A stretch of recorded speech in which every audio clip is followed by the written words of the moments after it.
Hello, my name is Ben Turner and this is the 6th part of Digital Photo's Ultimate Photoshop course.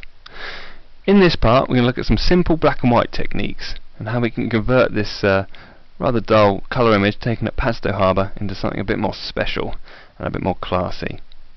Now I'm going to convert this image using into black and white using the channel mixer, and we're going to get to that, going to Image, Adjustments, Channel Mixer.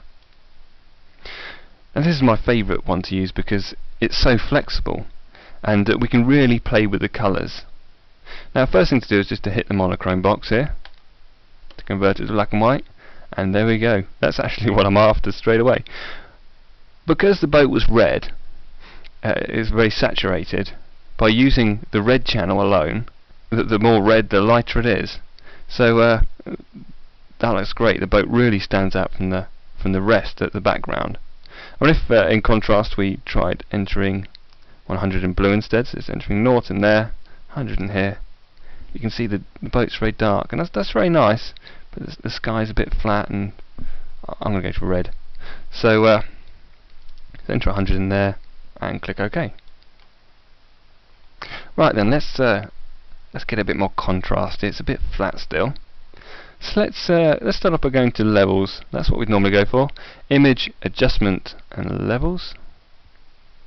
And now you see the problem. Normally, when we're looking at levels, we like to see a bit of a gap down here, just between this side of the graph and the black body of the histogram here, and the same at the other end. Although we've got a bit of space up here. We could pull in that end a little bit, I think, before it starts burning out in the whites. But not a lot. So let's cancel that. We've got another trick up our sleeve, and go to Image, Adjustments and to Curves. Okay, now this can do everything the levels can if you know how to use it properly. It takes a bit of getting used to, but there's one main trick that this can do that levels can't. We can boost the contrast without actually affecting the black and white points.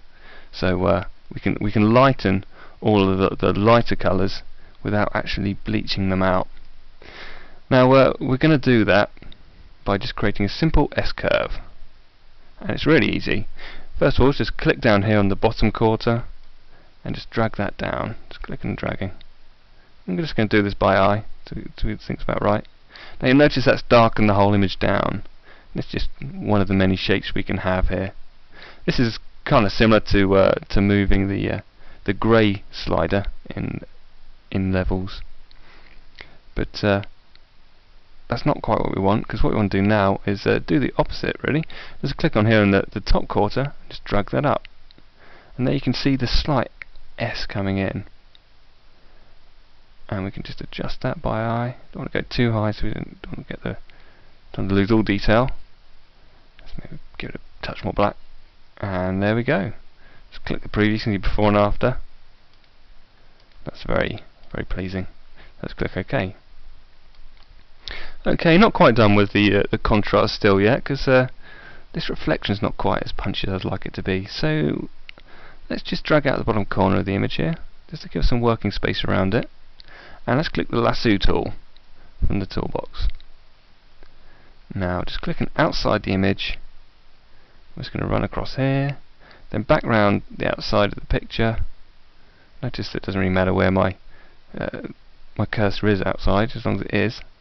And that means we've selected right up to the edge here, which is ideal, because now we're going to soften the selection using feather. So go up to Select, Feather, entering around 150 or 100. Click OK.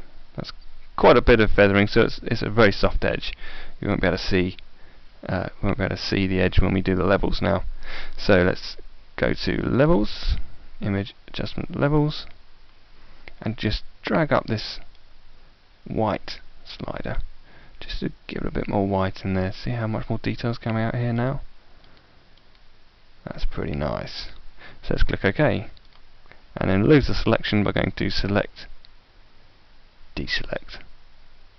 It's looking pretty good, but how about that we just do something with the sky here as well? Let's just do exactly the same, just running around the outside, going across Let's feather that. 150 is fine for that. Let's click OK. And now let's do curves this time. Go to Image, Adjustment, Curves, and let's just try doing a little gentle S curve here again. Just give it a bit more darkness there. Let's click on Preview just to see. That's good. Click OK, and lose the selection again. Select, deselect, and there we go. We pretty much have it. But we like our black and white pictures nice and grainy, like a film. So let's just click on the zoom tool. I'm just going to zoom right in here so we can see what's going on. Just coming over here. Now you might be able to see there that the sky's a bit digital. There's a bit of digital noise going on, but we can break that up quite nicely by adding our own noise or adding our own grain. Let's go to Filter, Noise, and Add Noise. Okay. So let's get these settings sorted first. I always use Gaussian. It's a bit more random and it looks a bit nicer than uniform. And also tick monochromatic. As you can see, there's some kind of colour creeping in there, and that was definitely not what we want. So click monochromatic, and we're pretty much there. That's probably a bit too much. Let's go for something fairly subtle. Let's try 5%. There we go. So that's without, and that's with. Looking very grainy and film-like. Let's click OK, and double click the hand tool to zoom back on screen, and there we have it. Our really rather striking black and white image.